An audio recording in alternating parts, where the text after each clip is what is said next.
So எப்பொழுதுமே உங்களுக்கான குவாலிட்டியை நீங்க வளர்த்துக்கிட்டே இருந்தீங்கன்னா உங்களுக்கு வர வேண்டிய பொறுப்பும் பதவியும் கண்டிப்பா வரும், நிச்சயமா வரும்.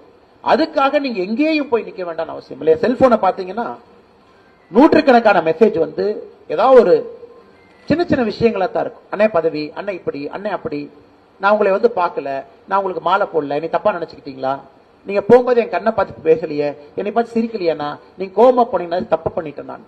அப்ப ஏன் அதை கேட்கிறோங்க?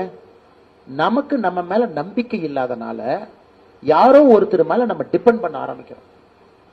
உங்களுக்கு உங்க மீது நம்பிக்கையும், உங்கள் வேலையின் மீது நம்பிக்கையும், உங்கள் நேர்மையின் மீது நம்பிக்கையும், மக்களுக்கு நான் பணி செய்யறேன் அப்படிங்கிற கர்வமும் உங்களுக்கு இருக்கும் பொழுது நீங்க யாரோடமும் அவங்கள பார்த்து அவங்களுடைய கடைக்கண் பார்வை உங்க மேல படணுமா அப்படிங்கிற அவசியமே உங்களுக்கு இல்லை. அந்த மாய வலையிலிருந்து நம்ம வெளியே வரணும்.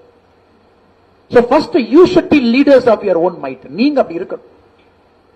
ஒரு சேருக்கு பதவி கிடையாது, சேர்ல உட்கார்ந்து இருக்கிறவங்களுக்கு தான் அந்த மரியாதை அழகு அப்படிங்கறத நீங்க புரிஞ்சுக்கணும். இது மகாத்மா காந்தியினுடைய லைஃப் லெசன். மகாத்மா காந்தி இன்னொரு டீப்பா